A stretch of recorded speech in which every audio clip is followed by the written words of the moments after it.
భయంకరమైన ప్రేమ. గమనిక: ఇది ఏ కళాకారులకు లేదా నటులకు సంబంధించినది కాదు. ఏవైనా తప్పులు ఉంటే క్షమించండి. Hi everyone. ఈ కథ అనిక మరియు అదీర్ అనే వివాహిత జంట గురించి. అనిక ఒక అందమైన అమ్మాయి. అదీర్ ముంబైలో ప్రసిద్ధి శక్తివంతమైన ధనవంతుడైన బిలియనీర్. ఈ కథ అనిక పట్ల అదీర్కు ఉన్న అపారమైన ప్రేమను చూపిస్తుంది. అనిక యొక్క ప్రతి చర్యను అదీర్ నియంత్రిస్తాడు, ఒక పిచ్చి ప్రేమికుడిలా. ఈ పిచ్చి భయానకమైన ప్రేమ నిజమైన ప్రేమగా ఎలా మారుతుందో చూద్దాం రండి. రాజపుత్ర భవనం. అనిక ముఖం మీద ఉదయం సూర్యుడు వెచ్చగా ఉన్నాడు. ఆమె తన బెడ్రూమ్లోని పెద్ద కిటికీ దగ్గర నిలబడి ఉంది. కిటికీ రాజ్పుత్ భవనం యొక్క విశాలమైన తోట వైపు చూసింది. ఆ తోట ముంబైలో ఉంది, కానీ అది చాలా పెద్దదిగా మరియు నిశ్శబ్దంగా ఉంది. అది వేరే ప్రపంచంలా అనిపించింది. అనిక తన పాత ముంబై వీధి శబ్దాలను మిస్ అయింది. చాయ్ వాళ్ళ అరుపులు, పిల్లలు ఆడుకుంటున్న నవ్వులు. ఇక్కడ ప్రతిదీ నిశ్శబ్దంగా ఉంది, పరిపూర్ణమైనది. ఆమె భర్త అదీర్ కోరుకున్నట్లే. ఆమె సాధారణ పసుపు రంగు సల్వార్ కమీజ్ ధరించింది. కాటన్ ఫ్యాబ్రిక్ ఆమె చర్మానికి మృదువుగా ఉంది. ఆమె తన ఉదయం ఛాయ్ ముగించింది. కప్పు ఆమె చేతుల్లో ఇంకా వెచ్చగా ఉంది. ఆమె మనసు ప్రశాంతంగా ఉంది, కానీ ఆ ప్రశాంతత సన్నని గాజు షీట్ లాంటిది. అది ఏ క్షణమైనా విరిగిపోతుందని ఆమెకు తెలుసు, మరియు ఆ విరామం తీసుకోవడానికి కారణం ఎల్లప్పుడూ అదీర్ రాజపుత్, ఆమె భర్త. ముంబైని సొంతం చేసుకున్న వ్యక్తి, శక్తివంతమైన రాజకీయ నాయకులను ఒక్క చూపుతో భయపెట్టగల వ్యక్తి, మరియు ఆమె పట్ల పూర్తిగా భయంకరమైన వ్యామోహంతో ఉన్న వ్యక్తి. అనిక తలుపు బయట అతని భర్త అడుగుల చప్పుడు విన్నది. ఆమె శరీరం ఒక్క క్షణం స్తంభించింది. ఇది ఎప్పుడూ అలాగే ఉండేది.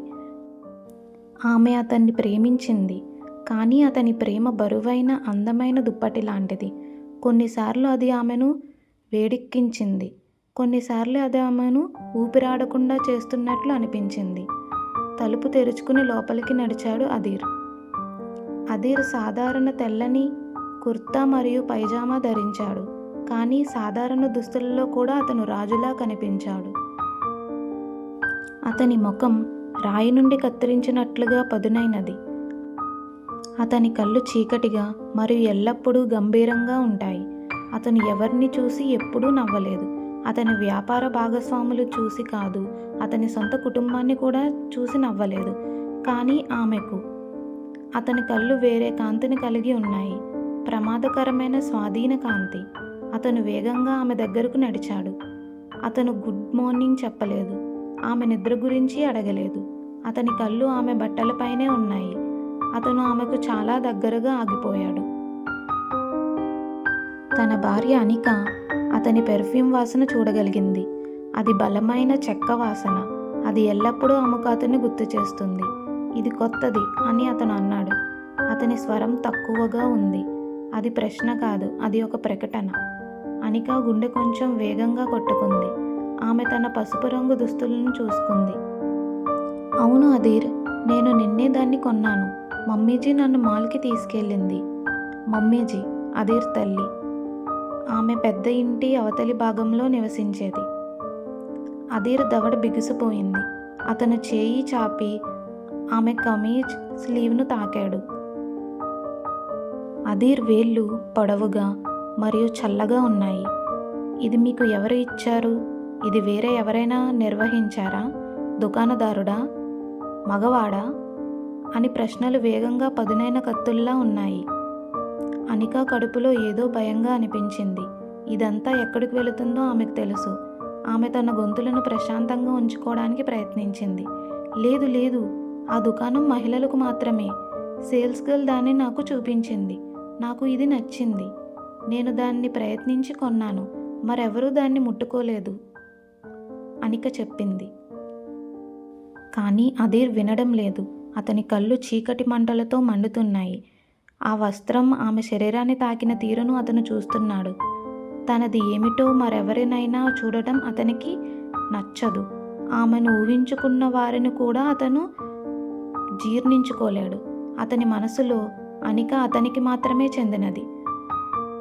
తన భార్యలోని ప్రతి భాగం, ప్రతి చిరునవ్వు, ప్రతి చూపు, ఆమె శరీరంపై ఉన్న ప్రతి వస్త్రం ముక్క అన్నీ అతనికే చెందాలనుకుంటాడు. దీన్ని తీసే అని అన్నాడు అధీర్. అతని గొంతు నిశ్శబ్దంగా ఉంది, కానీ మృదువుగా లేదు. అది ఉక్కులా గట్టిగా ఉంది. అధీర్, దయచేసి. అనిక గొంతు గుసగుసలాడింది. ఆమె కళ్ళల్లో నీళ్లు కారుతున్నట్లు అనిపించింది. ఇది చాలా సింపుల్ డ్రెస్. నాకు ఇది నచ్చింది. బయట చాలా వేడిగా ఉంది. ఈ కాటన్ తేలికగా ఉంది మరియు సౌకర్యంగా ఉంటుంది అని అనిక చెప్పింది. నేను చెప్పాను, దాన్ని తీసేయండి. అధీర్ తన గొంతు పెంచలేదు. ఆమె వైపు ఎప్పుడూ గొంతు పెంచలేదు. కానీ అతని స్వరంలో ఆదేశం పూర్తిగా ఉంది. ఇప్పుడు తీసేయి అనిక, నేను దాన్ని కాల్చేస్తాను అని అధీర్ అన్నాడు. అనిక బుగ్గల మీద కన్నీళ్లు కారుతున్నాయి. ఆమెకు తీవ్ర విచారం కలిగింది. అది దుస్తుల గురించి కాదు, ఈ నిరంతర నియంత్రణ గురించి, ఈ ప్రేమ జైలు గురించి. అనిక నెమ్మదిగా తల ఊపింది. ఆమె అతనితో పోరాడలేకపోయింది. ఆమె ఎప్పటికీ చేయలేకపోయింది. ఆమె తిరిగి వారి బెడ్రూమ్కి అనుసరించి ఉన్న పెద్ద బాత్రూమ్ వైపు నడిచింది. ఆమె భుజాలు ఓటమిలో కుంగిపోయాయి. ఆమె వెళ్ళిపోతున్నట్లు అధీర్ చూశాడు. అతని చేతులు పిలుకుడు బిగించి ఉన్నాయి. అతని ఛాతీలో తుఫాను చెలరేగింది.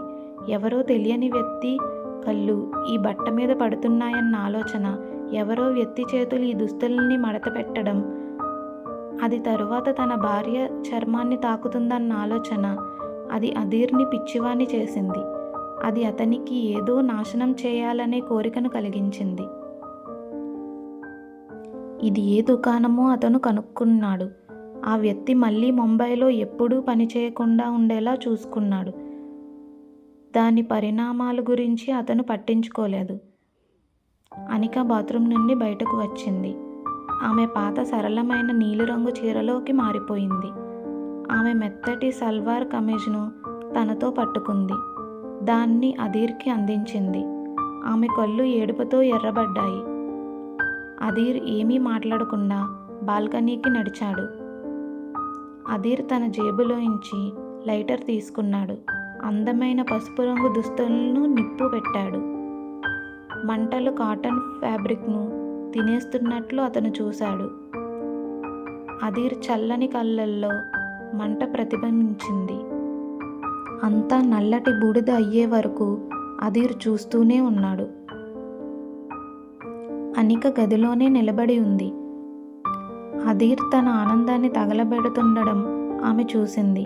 ఆమెలో ఒక చిన్న భాగం మళ్ళీ విరిగిపోయింది.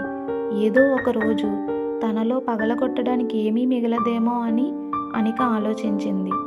అధీర్ లోపలికి తిరిగి వచ్చాడు. అతని ముఖం నుండి కోపం పోయింది. ఇప్పుడు అధీర్ కళ్ళు అనిక మీద మాత్రమే ఉన్నాయి. ఆమె కన్నీళ్లను అతను చూశాడు. అతని హృదయం బాధించింది. ఆమెను ఏడిపించాలని అతను ఎప్పుడూ అనుకోలేదు. అనిక విచారంగా చూడడం అధీర్కి నచ్చలేదు. ఆమెను ఏడిపించిన ఎవరైనా చంపేస్తాడు అధీర్. కానీ ఆమె కన్నీళ్లకు కారణం అతనేనని అతనికి అర్థం కాలేదు. అధీర్ ఆమె దగ్గరకు నడిచాడు. ఆమె ముఖాన్ని తన చేతుల్లోకి తీసుకున్నాడు. అతని బొటన వేళ్ళు ఆమె కన్నీళ్లను మెల్లగా తుడిచాయి. ఏడవకు నా జాన్, అధీర్ గుసగుసలాడాడు. అతని గొంతు అకస్మాత్తుగా మృదువుగా మారింది. అది ఆమె కోసమే. నేను నీకు 100 కొత్త దుస్తులు కొంటాను. నేను నీకు మొత్తం మాల్ కొంటాను. కానీ నేను మాత్రమే వాటిని ఎంచుకోవాలి. నేను వాటిని మొదట నీలో చూడాలి. నువ్వు నా దానివి అనిక, నాది మాత్రమే. నా స్వచ్ఛమైన అమాయక భార్య. ప్రపంచం మురికిగా ఉంది. దాని నుండి నేను నిన్ను సురక్షితంగా ఉంచాలి అని అధీర్ అన్నాడు. ఆమెను గట్టిగా కౌగిలించుకున్నాడు. ప్రపంచంలో అత్యంత విలువైన వస్తువు అన్నట్లుగా అనికను పట్టుకున్నాడు అధీర్. అనిక మరియు అధీర్ ప్రేమను తెలుసుకోవడానికి సబ్స్క్రైబ్ చేయండి. Thank you.